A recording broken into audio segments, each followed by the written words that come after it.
So, ladies and gentlemen, this is DJ Boo here, and I've got a special guest today, the one and only Miss Meli'sa Morgan. Give it up. Hi, Meli'sa. How you doing? How you doing, my darling? Hi, everybody. Hi, Mike. All right, good to have you today. I know I've been tracking you down for a few months. I know you've been busy doing interviews and stuff, so I finally got my chance now to have a quick chat with you. Well, when I say a quick chat, we'll have a chat. Okay. Yes.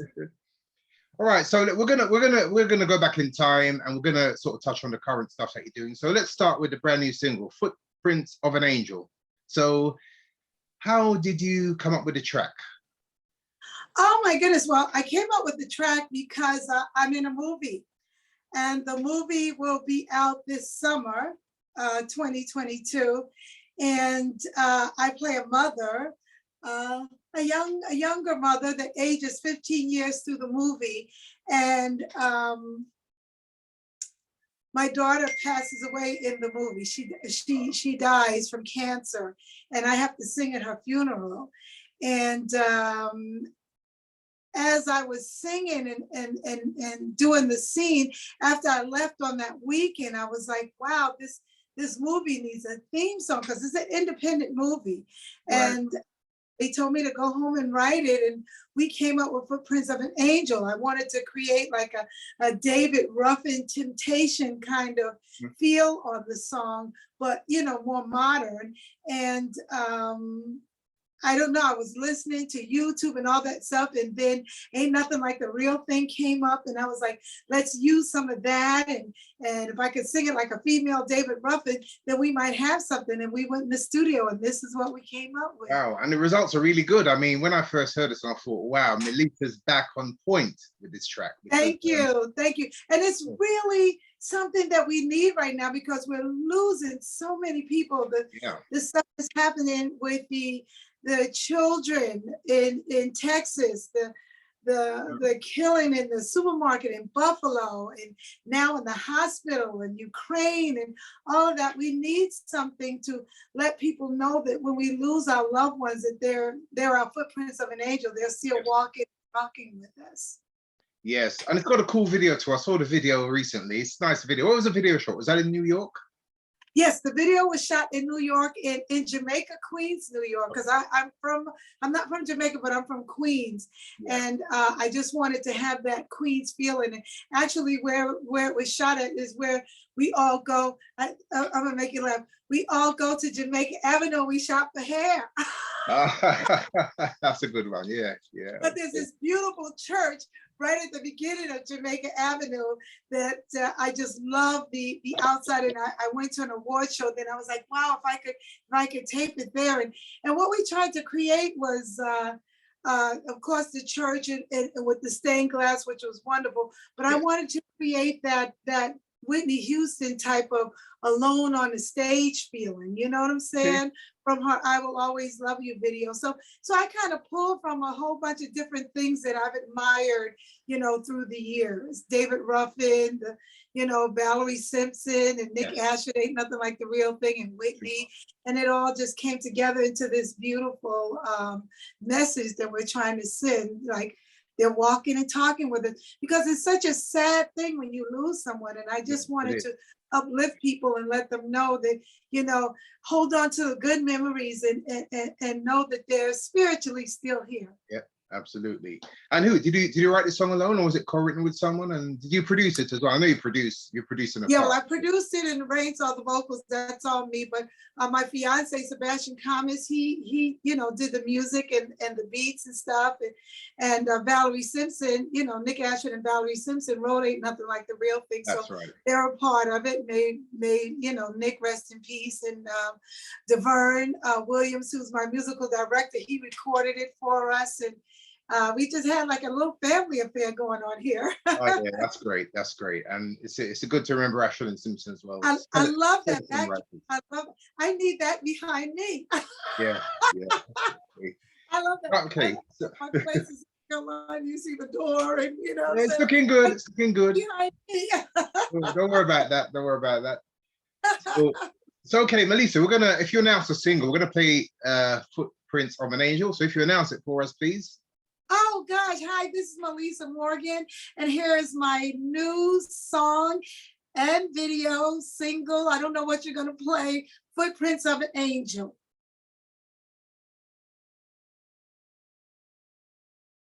Wow, that's such a beautiful song. I mean, I love the arrangement and everything, and the old school arrangement mixed with the new school. It definitely Yeah, worked. Definitely worked. thank you. And it Thank you. seems pretty. Yeah, yeah. You carry on.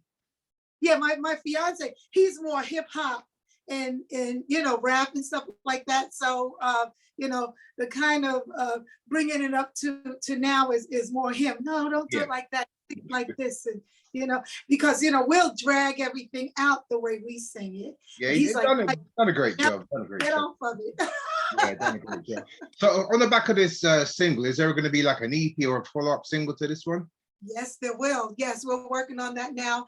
And because we started with this one, where I don't want to give it away, but No. it's going to be hot. We're going to do some things that people are not expecting, but it will be an EP because Footprints of an Angel is on my own independent label, Asylum. Silent. And this is all my money that I put into it because I believe in it. And it's time. I wanted to go with a company, and someone suggested with me that I respect them a lot. They work with New Edition and Bobby Brown and Motown Records and stuff. And they said, Mel'isa, you should put it out on your own label and fly with it. So we did, and we're feeling good. And we're already getting offers for distribution and everything for the next one. Brilliant. So it was the right thing to do. Yeah. Yeah, I mean, as you find, a lot of major artists have gone independent anyway, like yourself. You're in control of what you do anyway. There's no one telling you what you need to do, what kind of track you need to do, or you're in control of your own destiny, so to speak. Yeah, and it's not like it used to be. We always had the big umbrella of I was with Capitol Records, I was with Elektra, Pendulum, and just recently with Cleopatra, who's still independent but a bigger label than myself. They've got multiple artists, but we've always had that umbrella and not the control of pushing our music and expressing ourselves and doing it the way we want. And it feels good to do it the way I want. I have a great radio promotion team, 2 guys that are working with me, and I have marketing guys that are working with me. So I'm learning new things about this business, and with the internet and Instagram and influencers and TikTok and all that, and Spotify, we can do it a little bit more easily now than we could before. Definitely. So yes, so on the back of that now, so let's take it back. Let's take it back now. Right. Okay. So I'm going to start with your first album, Do Me Baby, which is my favorite Meli'sa Morgan album, to be honest. I like the others, but this is my favorite album, the debut album. Okay. So there's so many good tracks on there. I mean, we'll play maybe 1 or 2, of course. And let's talk about Do Me Baby, the track, originally recorded by Prince. Now, what inspired you to record this track? Oh, I wasn't inspired. It was when I signed with Hush Productions, which was Melba Moore and her husband's production company. They had their deal with Capitol Records, and the president of Capitol Records, Don Grierson, had Do Me Baby on hold for 2 years. Wow. And his time was running out because I'm surprised Prince even let him do that, but he was allowed to do it. And it was like when I signed, he was like, the next R&B female that I signed has got to do this song. And I was the next one. So I was kind of like, catapulted into, you have to do this for the album because the president of the record company that you signed with said you have to do it. So that's how I got Do Me Baby. And at that time I was like 18 and a half, I was 19 years old. Okay. And I'm a daddy's girl. So I was very, and that was the 80s. It wasn't like Cardi B and Megan Thee Stallion, all these girls coming out, you know what I'm saying, with hot any clothes on. I mean, I think in one video, Cardi B came out with no clothes on. So, I couldn't do that at 18, 19. My dad was not like that. I wasn't raised like that. So I had to get permission from my dad, and he was like, well, you know, he called me baby girl. He said, baby girl, if you can sing the song, then sing the hell out of it, you know, and give us a hit. Which you And most certainly did. we went in the studio with Paul Lawrence, and here we have it. What, 30 something years later, still a hit. It still hit. What did Prince think of it when you heard it? You know, I was very surprised. They arranged for me to meet him at a Lionel Richie concert at the Hollywood Bowl. And it was a big concert. Sheila E., all of them was there because she was playing with Lionel Richie at the time. And they arranged for me to meet him backstage at that concert. Yeah. And he came up to me, and I thought I was looking cute because I had went to North Beach Leather and got me some leather pants and a little jacket. And then here comes Prince, and he has on leather pants and heels too. They're like matching twins for the day, for the night. Yes, and so he came up to me and he said, you know, thank you for a great song. And I was like, no, it's your song. He said, no, but you made it great. So that was a nice compliment coming from him. May rest in peace. Yeah, the great Prince. Yeah. Okay, so we're going to play that track now, which was one of your biggest singles of the era. So if you announce Do Me Baby as well, please, Meli'sa. Oh, hi. It's Meli'sa Morgan, and here is my first #1 record that went #1, I think, for 3 weeks on Billboard's charts, R&B charts. Do Me Baby.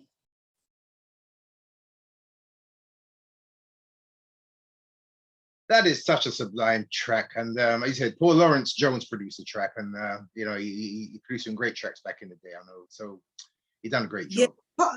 Paul Lawrence is such an underrated producer, and he was a writer. He wrote my other song, "If You Can Do It." So I worked with him several times. It was really fun working with Paul. I really enjoyed working with him, and I seen him recently.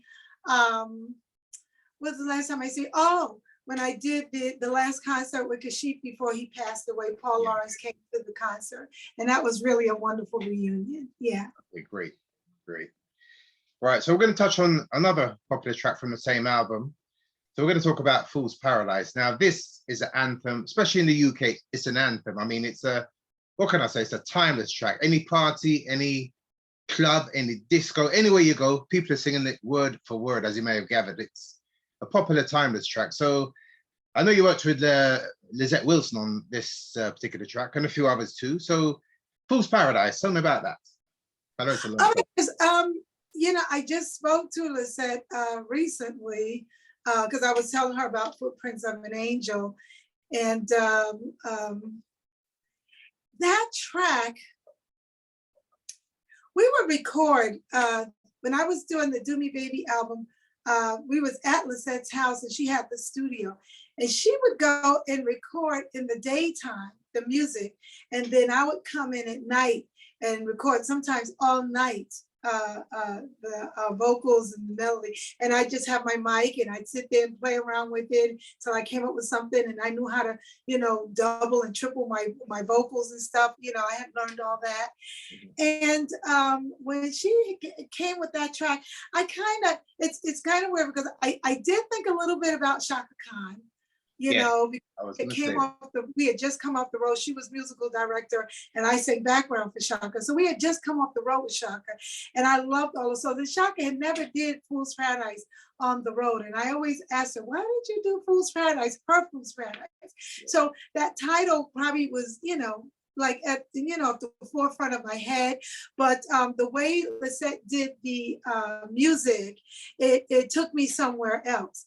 And so I went and I recorded it and we put it on the album, and it became like such a hit. But I didn't even know that it was a hit because I was out on the road with Billy Ocean, because as soon as the record came out, he asked me to go out on the road with him for like 60 dates. So I went out on the road with him, and we come back to New York, and we're playing Radio City Music Hall.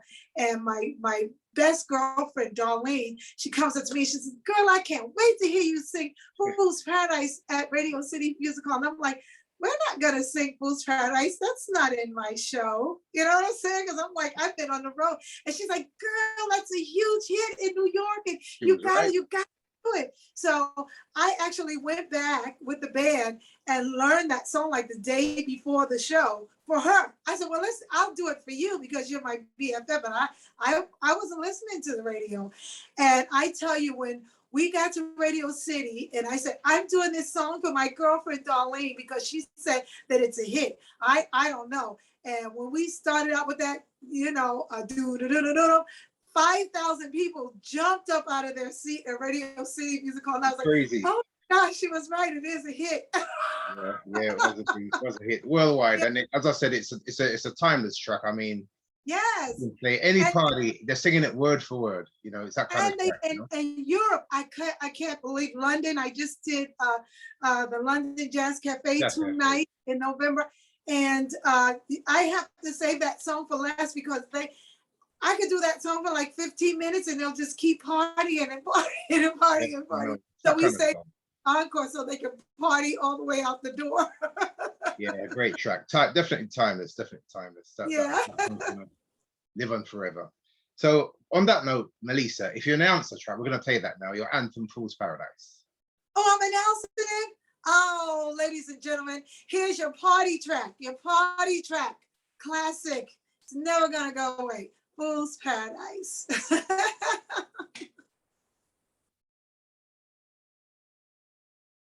Wow, what a track. It's, as I said, it sounds brand new. Although it's 30 odd years old, it still sounds fresh.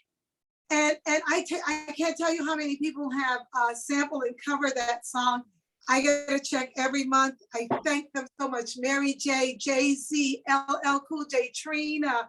Oh my goodness, it's been a blessing that keeps giving. It's a wonderful track and I thank them. And I thank you guys, thank you. Yes, you're so welcome. Right, so for Capitol, you recorded how many albums for Capitol Records? We did Do Me Baby, we did Good Love, we did The Lady in Me. I think three, because my friends Najee and Will Down, I applaud them so much because they have 20-something albums, each. I never had a career like that. I don't think I could have done it because I'm so picky about, I have to say picky about every single song that I do. I want to make sure that it's the right thing at the right time. The music is right, that it's a hit. And I just, I never rush music. So I think I have 6 or 7 albums in comparison to their 20-something. Oh, wow, yes, big difference. Yeah. It doesn't matter, you're still here, you're still making music, which is Thank you. Yeah, and then another album. So this particular album was for Pendulum. So there's a track on there features Daddy Freddy, Jamaican DJ. Through the Tears, that was my favorite track on that particular album. Really? Yeah. Yes, I love that track. Wow, they told me I did it, and rap was becoming really huge. Everybody was using a rap